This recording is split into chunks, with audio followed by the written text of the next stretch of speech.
Abra Efésios capítulo 2.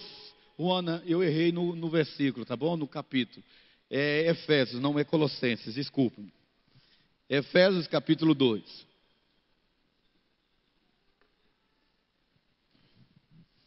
O retrato de um homem convertido.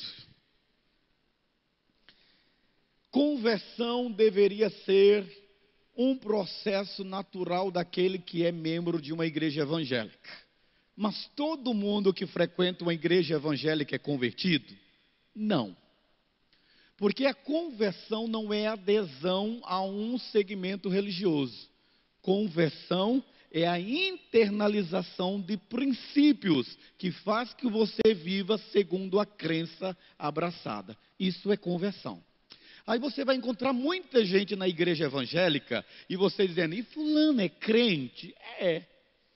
A Bíblia diz que até o diabo é crente. E ele é mais crente do que eu e você, porque segundo a Bíblia, ele morre de temor e tremor quando ele ouve o nome de Deus. E nós não, principalmente nós brasileiros, que vivemos numa cultura politeísta, e aonde temos um relativismo que nos leva a viver de forma dissoluta ou desregrada, vendo a religião como uma compensação para nós expurgarmos os nossos pecados. A religião no nosso país nada mais é do que um amuleto para nos absolver do sentimento de culpa e de nos fugirmos da ira de Thor. Só isso. Mas a conversão sobre a égide do cristianismo é diferente.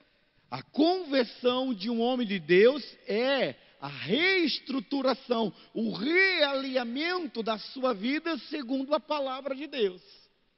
Isso é conversão. Então, conversão não é a adesão à fé cristã, mas é incorporar os princípios cristãos à nossa fé.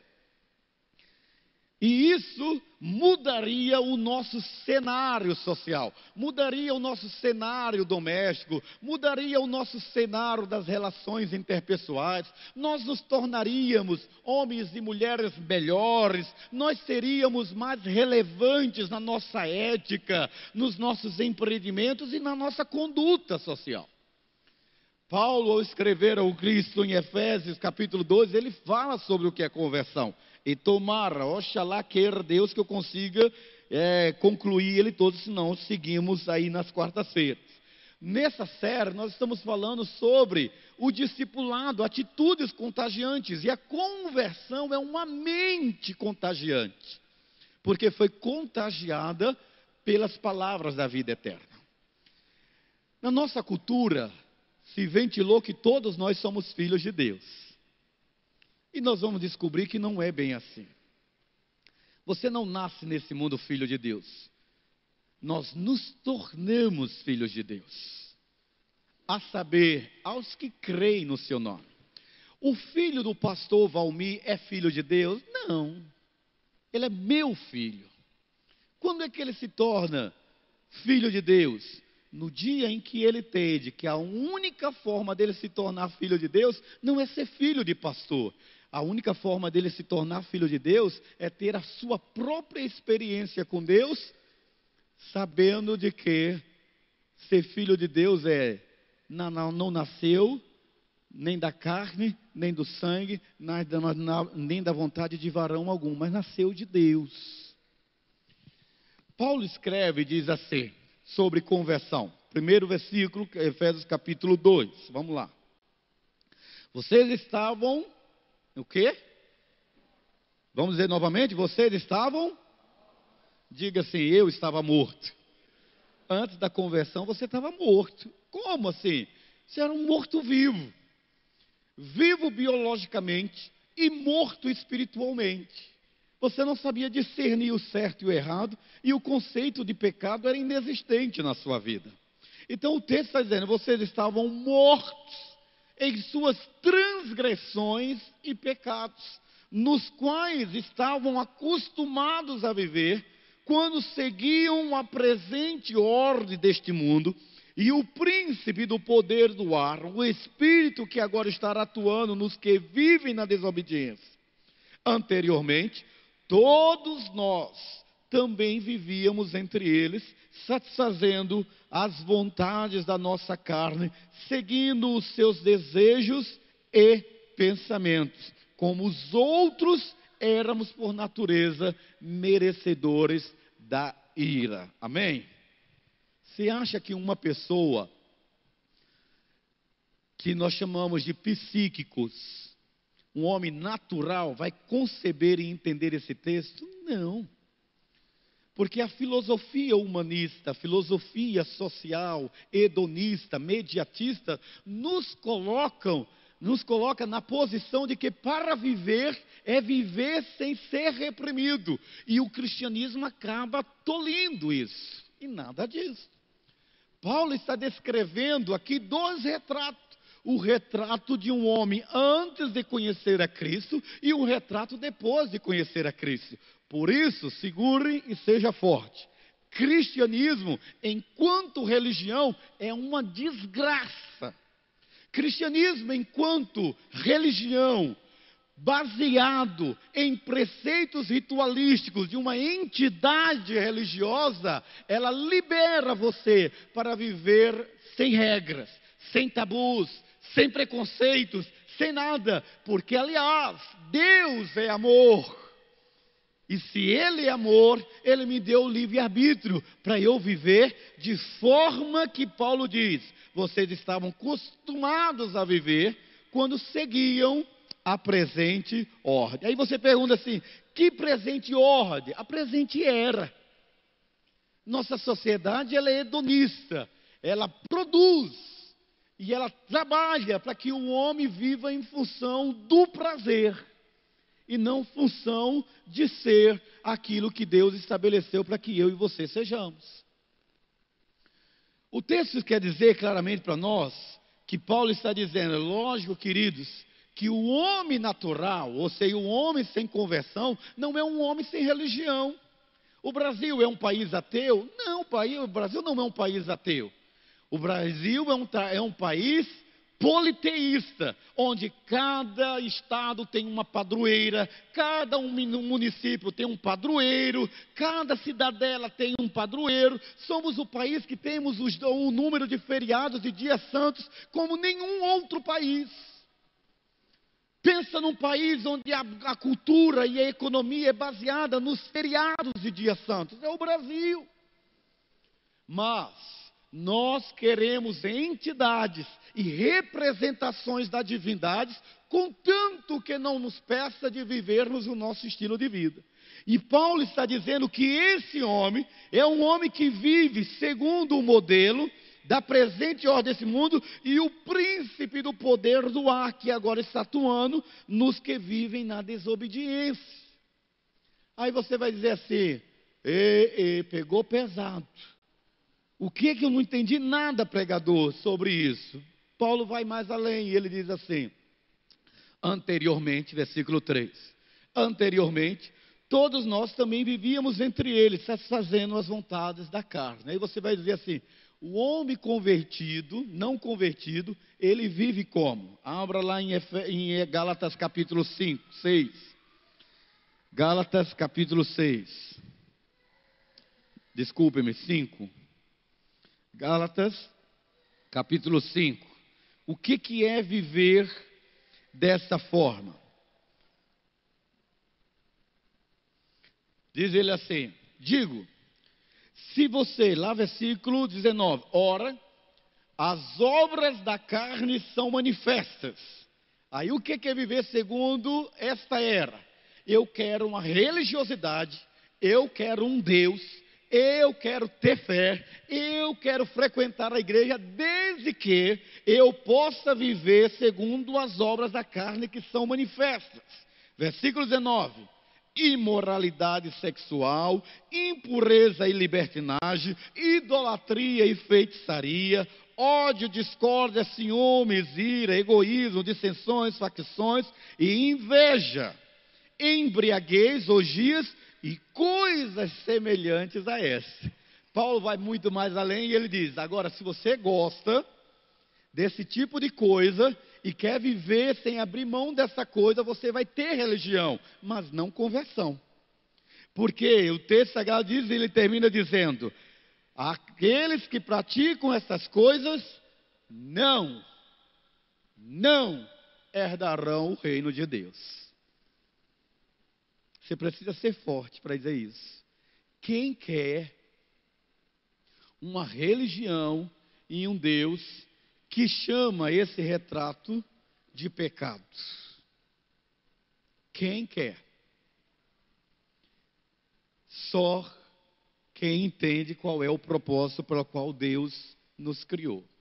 E aí você volta lá para Efésios, Efésios capítulo 2, Paulo termina exatamente dizendo assim: não esqueça que você, Valmir, que você, Fabrício, que você, Luciano, que você, Paulo, que você, Beatriz, não esqueça que anteriormente todos nós também vivíamos entre eles, satisfazendo as vontades da nossa carne, segundo os desejos e pensamento, como os outros éramos por natureza merecedores da ira de Deus.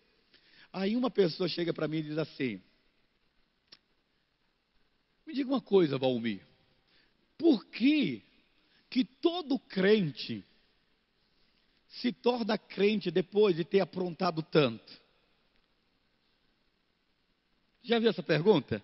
Porque todo crente tem uma história de prostituição, uma história de embriaguez, uma história de divórcio, uma história de fornicação, uma história de vadiagem, de safadeza, né? Uma história de trambicagem. É isso mesmo. É desse jeitinho. Porque não existe nenhuma instituição que ofereça recuperação e restauração senão a mensagem de Cristo, porque só Cristo acredita em você. Só Cristo é capaz de oferecer a você a oportunidade de mudar e de se tornar uma nova criatura. E pastor, todo mundo que está na igreja passou por esse processo? Não, tem os safados dentro da igreja. Gente que está dentro da igreja, mas não mudou, não se converteu. Dentro de toda a igreja, não somente essa, em qualquer outra igreja, tem os mentirosos, os adúlteros, os beberrões, e tudo que não presta. Eu não escondo isso de jeito nenhum. Mas o texto não está medindo quem é transformado e quem não é transformado. O texto está nos exortando a buscarmos de que o Evangelho, que é o poder de Deus para a salvação de todo aquele que nele crê, não seja apenas uma filosofia, mas um estilo de vida. Porque eu mesmo não posso mudar-me. Eu mesmo não posso dizer, não vou fazer mais isso e vou conseguir. Eu preciso da fé. E de onde me virá o socorro? O meu socorro vem do Senhor que fez os céus e a terra. E quando eu acredito nisso, eu me agarro. Mas eu não posso ficar como São Raimundo, com um pé na igreja e o outro no mundo. Não posso. Ou eu sou de Deus, ou eu não sou. Ou eu vivo a fé, ou eu não vivo a fé. Não há nenhuma garantia e nenhum preceito legal de proteção divina, porque eu frequento a igreja. A Bíblia diz que nenhuma condenação há para os que estão em Cristo Jesus, nosso Senhor. Eu preciso estar em Cristo. Eu preciso ser de Cristo. Eu preciso viver por Cristo, em Cristo e com Cristo. Ah, como eu amava quando eu era católico. E o padre dizia assim: com Cristo, em Cristo, por Cristo. Amém. Eu acho que eu vou começar as minhas orações na igreja assim. Sabe?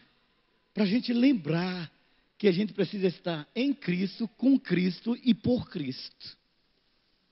Porque quando a gente entender esse conceito, a gente vai entender que o segredo de uma vida nova é exatamente não seguir o curso de vida conforme a ordem, conforme esta era pós-modernista, relativista, permissiva e libertina. Pastor, se eu tenho vontade de beber? Tenho, muita. Quando eu lembro o gostinho da caipivódica, Senhor dos crentes. Mas eu não vou beber. Por quê? Porque eu sei que não me faz bem. E porque o Ministério da Saúde adverte. Se beber, não dirija. E porque eu não quero escandalizar a maior parte dos evangélicos deste país. Eles, pastor, não. O não crente sabe que o verdadeiro crente não bebe. O não evangélico, ele exige de nós uma postura que ele não tem, porque ele sabe que nós somos a esperança para eles. Então ele, a princípio, nos oferece um chopinho. Ele, a princípio, nos oferece um copinho. E ele mesmo diz, não tem nada a ver. Não, bebe. Mas no dia em que você confrontar ele com o estilo de vida, ele mesmo vai dizer, e tu que é crente, bebe? Você entendeu como é que funciona? É assim, desse jeitinho. Paulo está dizendo exatamente que nós, olha só, anteriormente, todos nós vivíamos entre eles, satisfazendo a nossa vontade. Pastor, o senhor é tentado a trair sua esposa? Lógico. Ah, mas o senhor não é pastor? Mas sou um homem. Aí eu lembrei de uma história que o Cléves me contou de um pastor, foi pastor dessa igreja, e ele muito gordão, muito gordo, quem sabe o que eu estou falando, é gordo mesmo, enorme, tal. E aí ele estava no aeroporto, e uma mulher bonita, linda, e a mulher sentou na frente dele e piscava o olho para ele. Aí ele olhou para o tamanho dele, mas gente, esse avião desse jeito, me flertando, isso é o cão mesmo. Você entendeu, querido? Quem diz que só você é tentado? Você acha que a tentação e provação é prerrogativa só para você? Mas você está se sentindo, hein? Cai na real. Nós decidimos pela conversão não andar segundo a ordem desta era, não segundo o curso desse tempo, ok? Foi uma decisão. E aí diz, por quê? Porque nós queremos fugir da ira que pesava sobre nós, porque para cada conduta há um preço a ser pago. A conversão nos leva a dizer, queridos, veja lá o versículo 4, todavia, seja forte, tá bom? É para você essa. Todavia, Deus, que é rico em misericórdia, pelo grande amor com que nos amou, deu-nos vida com Cristo, quando ainda estávamos mortos em transgressões, pela graça vocês são salvos. Vamos ler todos juntos? Vamos lá, esse versículo é lindo demais, deixa aí, Jana, vamos lá? Deu-nos vida.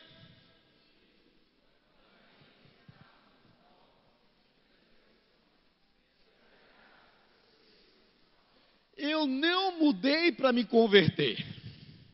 Eu me converti para mudar.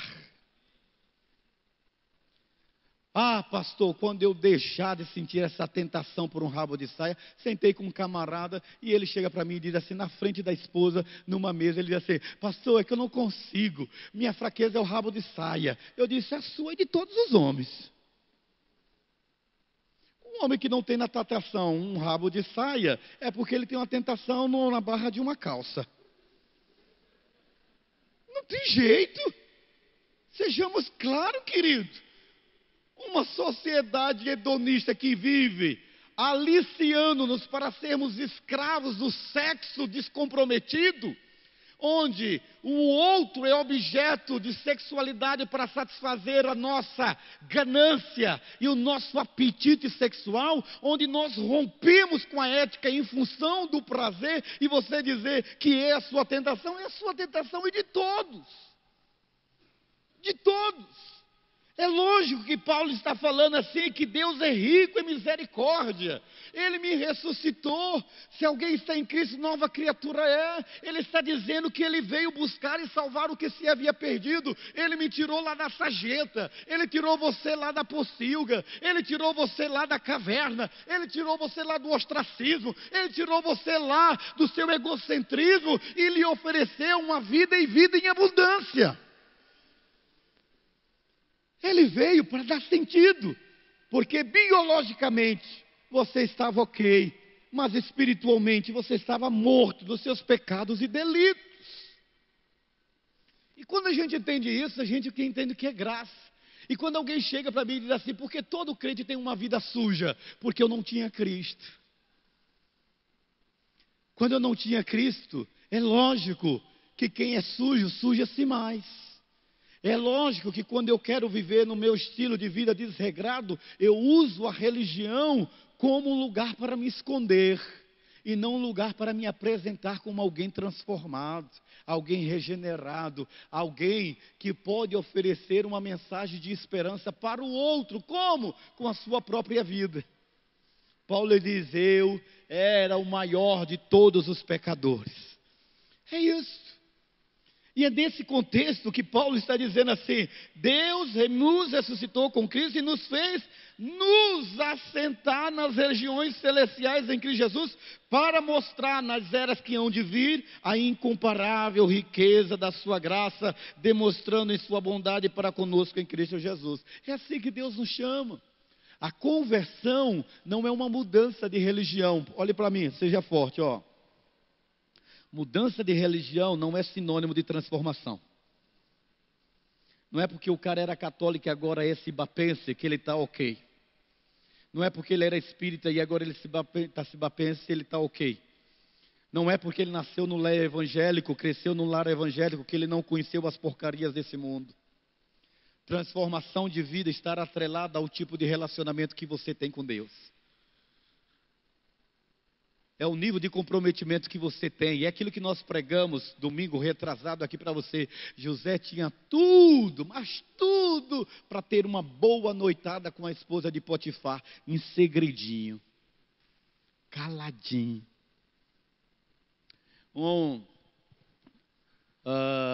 Dos maiores testemunhos na minha vida foi logo quando eu cheguei aqui na Cibapa há 10 anos, há 11 anos atrás vai fazer. E há 11 anos atrás chegou uma moça na minha sala e ela disse assim, pastor, eu vim aqui falar com o senhor.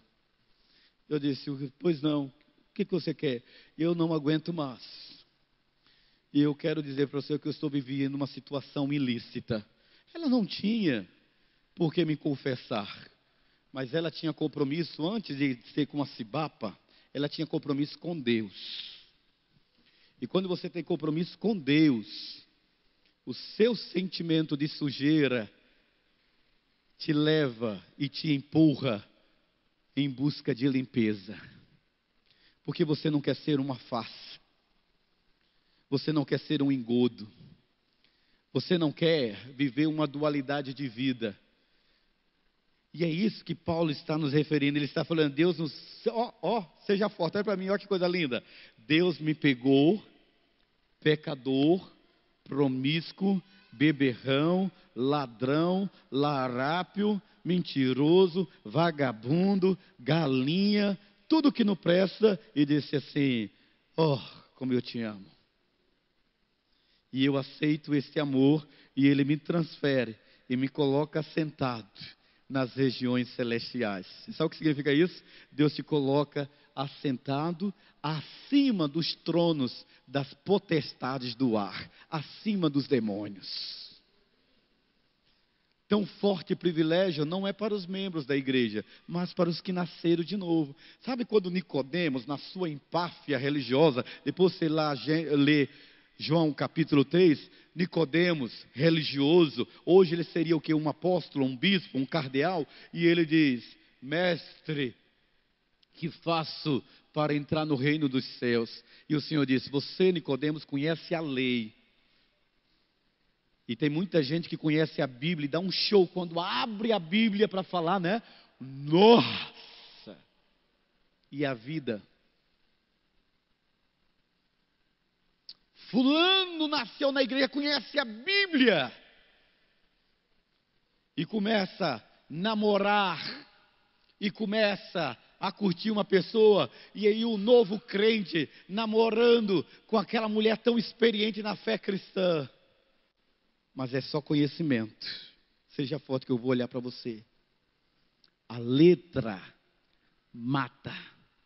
Mas é o Espírito que dá vida.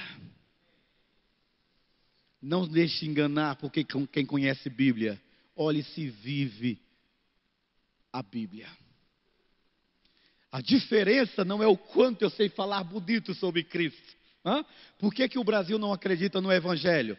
Por causa da safadeza dos evangélicos. Por causa da falta de caráter dos evangélicos. Por causa da facilidade de se comprar os evangélicos. Por causa da facilidade dos evangélicos se meterem em transações escusas e duvidosas. Por viverem uma vida no culto e outra quando o culto apaga as luzes. A Bíblia diz lá em Romanos 12: rogo-vos pela compaixão de Deus, que apresenteis os vossos corpos como sacrifício vivo, santo e agradável a Deus, que é o vosso culto racional. Qual é o culto que Deus aceita? É esse aqui? Não. O culto que Deus assiste é o seu estilo de vida à luz da palavra.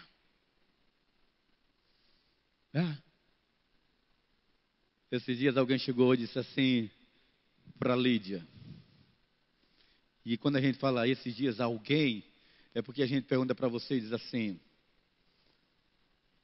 Lídia, você tem que tirar fulana do ministério infantil porque ela está dormindo com o namorado. Aí a gente pergunta sempre: ok, você vai lá dizer isso que você está dizendo para mim e para ela? Ah, não, então isso é fofoca. Isso é maledicência. Mas ela está. É para a coordenação dela.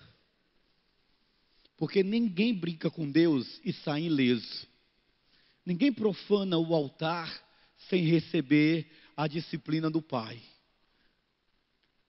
Porque nós precisamos andar em temor e tremor. Por que eu não peco? Porque eu não tenho vontade de pecar? Não, por causa do temor ao Senhor.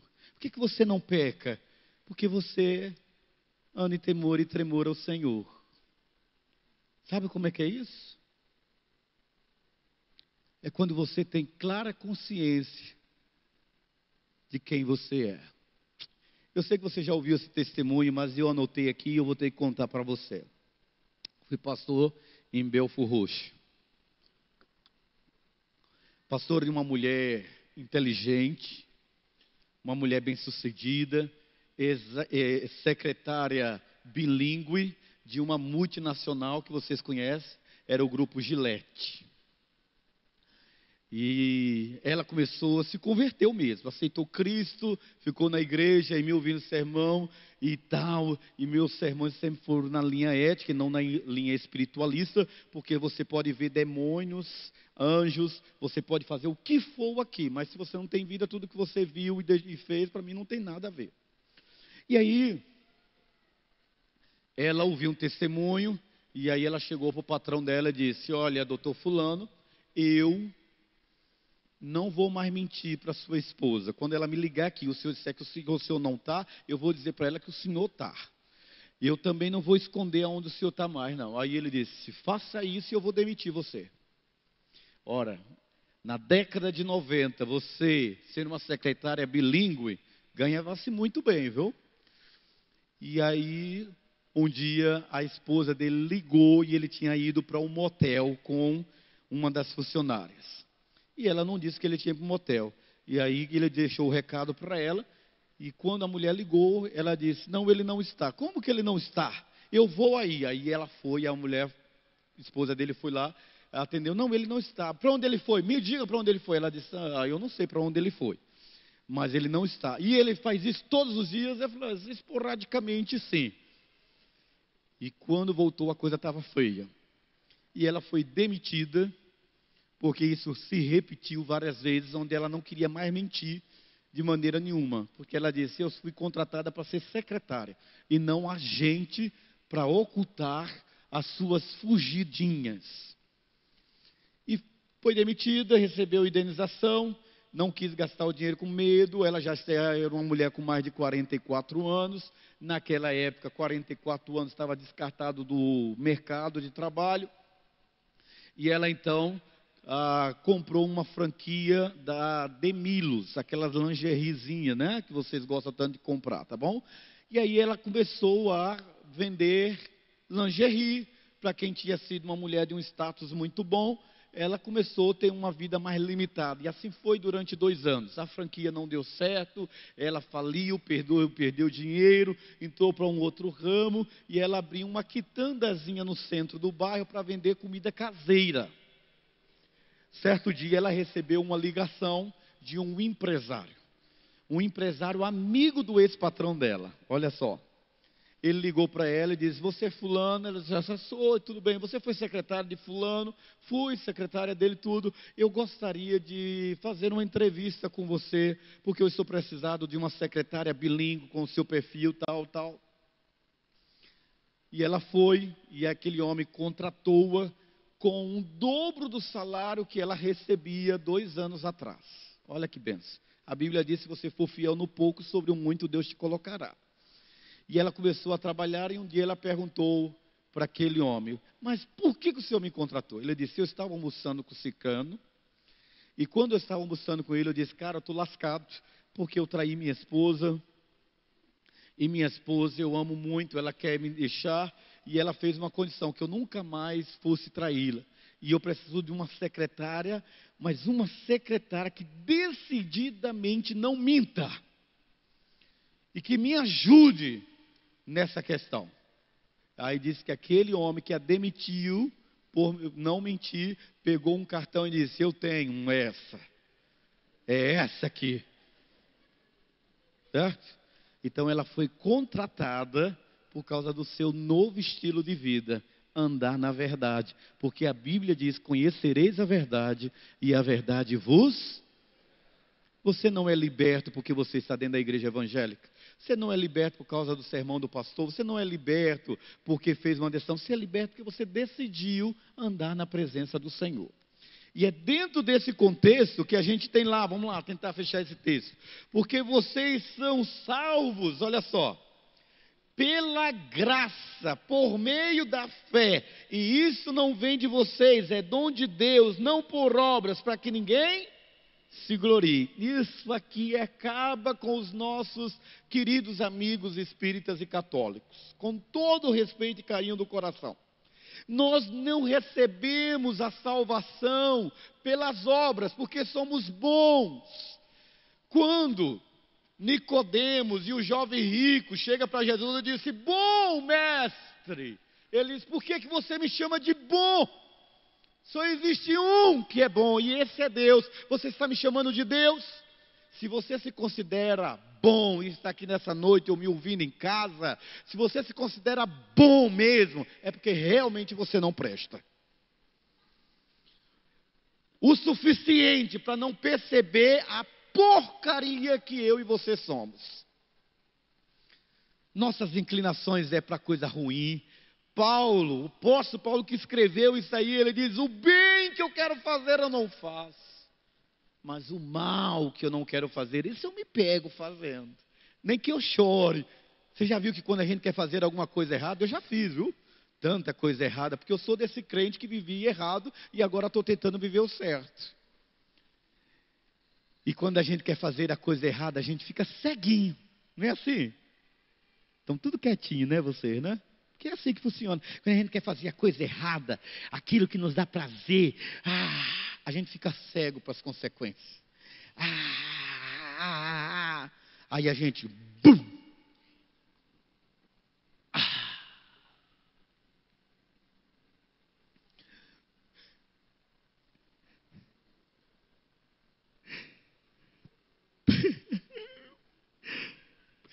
Por que eu fiz isso? Aí todo mundo acha, foi arrependimento. Não foi. Remorso. Sentimento de culpa. Sabe por quê? 30 dias depois.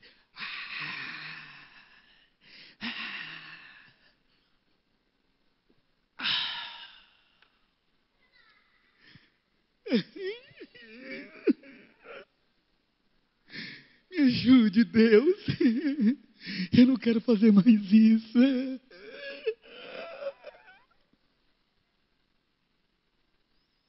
arrependimento. Não. Culpa.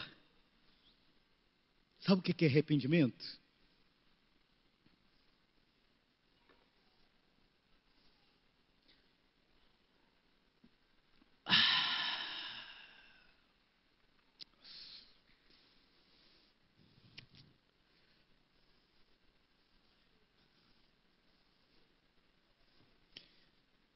Chega aqui, meu amigo, por favor.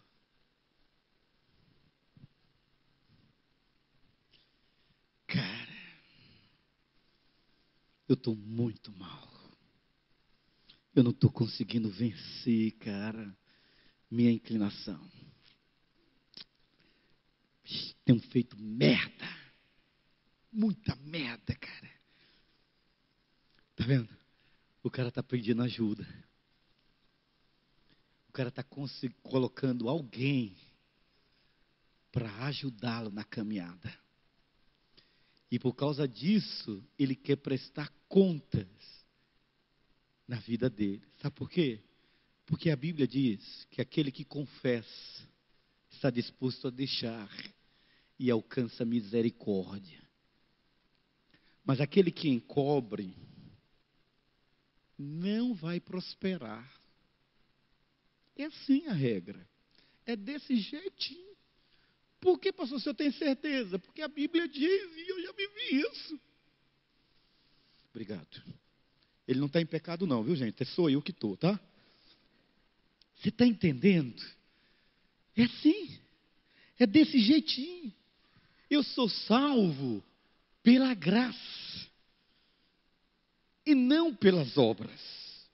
Por mais que eu faça, Paulo vai lá escrever em 1 Coríntios 13, ainda que eu fale a língua dos anjos, ainda que eu profetize, ainda que eu faça caridade, ainda que eu dê os meus bens, e não tiver amor, e amor não é sentimento, é uma decisão, se eu não tiver, proveito algum, tem nada que eu faço para Deus. Olhe para mim. Seja forte, que eu vou dizer uma coisa para você. Ser cristão não é uma adesão, é conversão. Ser cristão é querer viver de forma transparente, ensinável, submisso, tratável, esperançoso e ser servo. Paulo está dizendo isso. Ninguém se glorie. Eu não posso olhar para mim e me vangloriar porque eu estou em pé. A Bíblia diz: você que pensa que está em pé, cuidado para que você não caia. Sabe o que significa isso, querido? Eu não vivo em função da tensão do mal. Eu vivo em função da atração da misericórdia de Deus. Ele me atraiu. E o texto está dizendo isso. São salvos pela graça, por meio da fé. E isso não é mérito de vocês, é de Deus. Por quê? Porque somos criação de Deus, realizada em Cristo Jesus para fazer boas obras, aos quais Deus preparou antes para nós as praticarmos. Há um grupo religioso no Brasil que faz boas obras, esperando reencarnar numa situação melhor. A Bíblia diz ao contrário. Porque nós recebemos a graça e a misericórdia de Deus, nós devemos produzir boas obras. Para quê? Para que se cumpra o que Mateus 5 diz. Para que vejam as vossas boas obras e glorifiquem vosso Pai que estás nos céus. Sabe o que significa isso? As pessoas precisam olhar para mim e para você e glorificar a Deus. Porque numa sociedade que faz apologia da mentira, você anda na verdade. Numa sociedade em que te incita a viver de forma promíscua e leviana e hedonista, você prefere viver a integridade. É uma decisão sua. E cristianismo é isso. É decisão de seguir a Cristo. Por isso a conversão não é adesão. É um processo de relacionamento com Deus. Que você decide ter ou você não decide ter. Amém? Fica em pé. Não vou entrar mais não, mas eu queria ficar aqui, gente. Minha esposa está em casa me assistindo. Beijo, amor. Estou em paz com ela, viu, gente? Tá tão fofinha a nossa relação, gente. E aí ela disse para mim isso, ó. Quando você explana o texto é melhor. Porque o povo não sabe, o meu povo perece por falta de conhecimento. Nisso aqui, decida viver uma nova vida. Decida ser um homem de Deus, uma mulher de Deus. Conversão é o retrato de um homem que foi restaurado pela palavra do Senhor. Amém?